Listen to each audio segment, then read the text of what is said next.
Assalamualaikum. Waalaikumsalam warahmatullahi wabarakatuh. Sejam kat dia dah. Iya Pak. Nanti berapa hari Pak? Tiap hari Pak nanti. Mandi ke kuliah. Yuk, disiapkan ketuanya.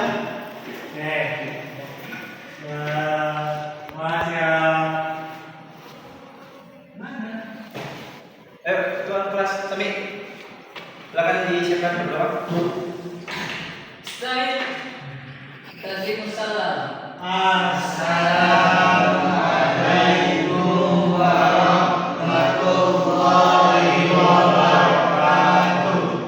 Waalaikumsalam warahmatullahi wabarakatuh. Selamat siang anak sekalian. Siang Pak. Bagaimana kabarnya? Alhamdulillah. Alhamdulillah. Sudah pernah makan belum nih? Belum. Saat ini kakak makan. Nanti ya saya makan dulu baru datang. Kita absen dulu. Hari ini siapa yang hadir? Hadir semua Pak. Hadir semua? Ya. Bagus ya. Ini yang bercepat nih, hadir semua. Oke, kita lanjut ke pembelajaran selanjutnya tentang iman pada hari akhir. Nah, di hari akhir ini setelah kehidupan dunia berakhir, setelah kita mati, ya, setelah kita wafat, ada lagi kehidupan. Ternyata kehidupan itu tidak hanya sampai di dunia aja. Jadi kehidupan kita itu ada juga setelah dunia dan bahkan masih panjang sebenarnya. Yang pertama, menjelang kematian.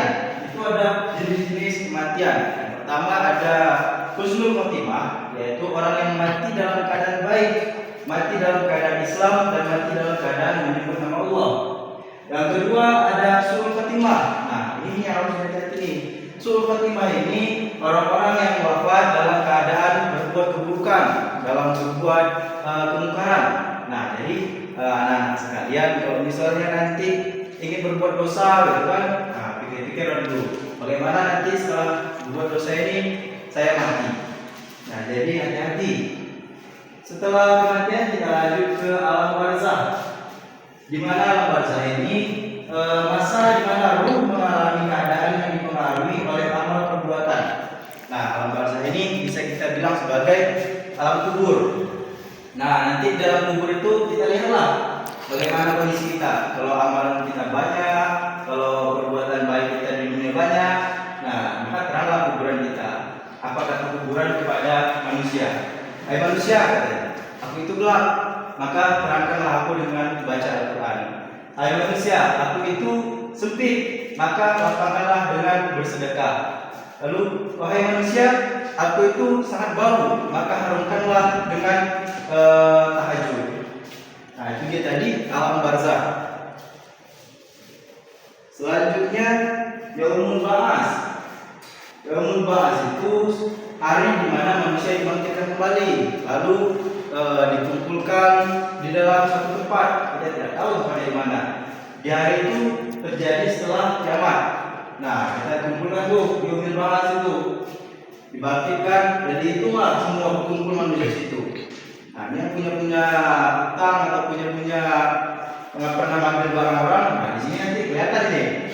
Nanti coba Anda bayangkan, ada orang yang bawa Fortuner, ada orang yang bawa mobil mewah, tapi itu masih lumayan.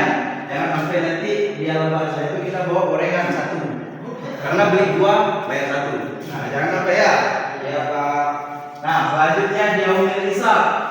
Nah, disinilah dihisab semua amalan-amalan perbuatan kita. Baik dulu kita satu pun tidak akan ada yang terelakkan. Apa kata Allah? "Wa may ya'mal mithqala dzarratin khairan yarah, wa may ya'mal mithqala dzarratin syarran yarah." Kebaikan sekecil biji sawi zarrah pun akan dihitung dan keburukan sebesar biji sawi zarrah pun akan dihitung juga. Selanjutnya ada di yaumul mizan. Nah, kita lanjut lagi nih yaumul mizan. Setelah kita hisab tadi, maka ditimbanglah perbuatan kita tadi. Misalnya, perbuatan timbangan si berlian tadi ada 50 dan timbangan kebaikan keburukannya itu 50-50. Nah, maka disitulah nanti datang misalnya kucing atau semut. Nah, disitu mereka berkata, wahai Allah, berlian ini dulu pernah membagi rezekinya kepada saya, katanya kan. Nah, maka di situ bertambahlah kebaikan si berlian. hadis, di sebagian rezekimu ada rezeki makhluk lain. Jadi jangan pelit ya. Ya, Pak. Kita lanjut ke yaumil jaza. Hari di mana amal perbuatan mendapatkan ganjaran. Nah, disinilah dibalas. Jadi sebelum masuk neraka atau surga itu udah ada balasan duluan. Ya, disitulah nanti ada namanya ular berkepala 9. Nah, itu untuk orang-orang yang suka kencing berdiri, kencing tidak cebok, suka menggunjing orang lain. Nah, disitulah tempatnya itu. Nah, nantilah kalian dimakan sama ular itu. Selanjutnya ada siwak. Nah, ini sudah hampir selesai lah perjalanan kita di sini. Di siwak jembatan yang ditentukan tidak dengan kebaikan atau keburukan, melainkan dengan isi hati kita. Karena banyak orang yang kita lihat baik, tapi ternyata dia hanya mencari ketenaran saja. Dia tidak melihat keikhlasan. Dia hanya perlu dengan rating. Nah, jadi kalau buat kebaikan itu jangan sampai ria. Nanti kenanya di siwak. Nah, juga kita itulah diasukan neraka. Memang kata Rasulullah, setiap muslim yang mengucapkan dua kalimat syahadat pasti akan masuk surga. Man qala asyhadu an la ilaha illallah asyhadu anna muhammadar rasulullah dakhulul jannah. Yang benar hadis itu, tapi kita lihat dulu ke belakangnya. Sebelum masuk surga itu terkadang ada beberapa dari kita yang cenderung dulu ke neraka. Nah, jadi jangan senang dulu. Mentang-mentang ada hadis itu pasti masuk surga. Ya, memang kita masuk surga, tapi kita melalui neraka dulu bagi yang tidak husnul khotimah. Nah, mungkin sampai sini aja materi kita. Bapak akan tanya lagi tentang materi yang sudah Bapak jelaskan tadi. Yang pertama kepada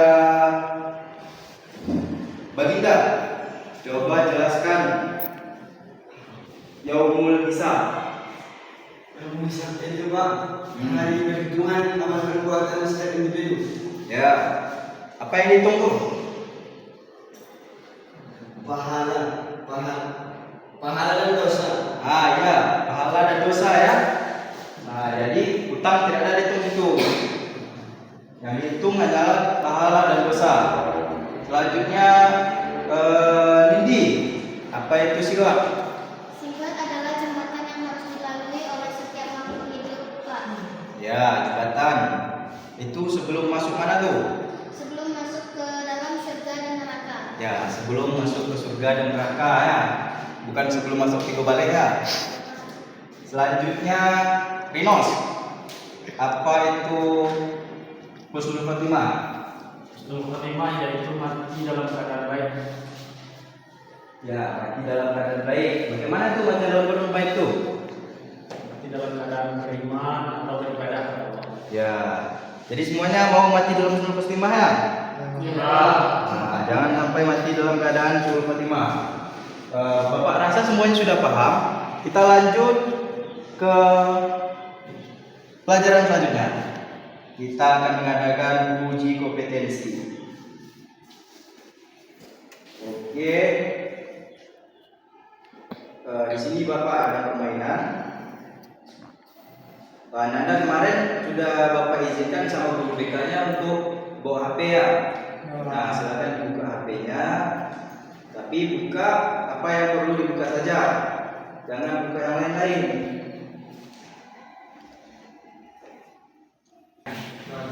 Oke, sudah pada masuk semua kan? Nah, jadi peraturannya nanti di sini kalian akan saling serang nih sama teman-teman. Nah, jadi diserang. Nanti kalau misalnya pelurunya habis, nah itu dicari jawaban. Nanti akan keluar pertanyaan. Kalau pelurunya habis, akan keluar tuh pertanyaan. Nah, silakan kalian jawab pertanyaannya. Lalu setelah dijawab pertanyaannya, maka pelurunya akan terisi lagi. Nah, barang siapa yang punya kill paling banyak, eliminasi paling banyak, nah dia aja yang menang. Nanti akan dapat hadiah dari Bapak.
4, 3, 2,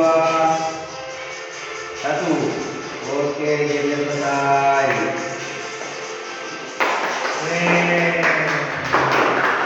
Nah, siapa nih menang ini? Aku ya. Barasi. Siapa nih Barasi?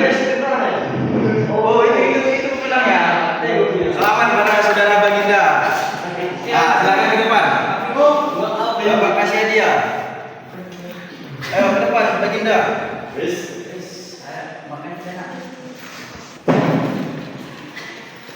Ya. Nah, ini ada hadiah untuk Baginda. Nah, untuk semangat besok. Besok ya. Oke, telah selesai pembelajaran kita pada siang hari ini.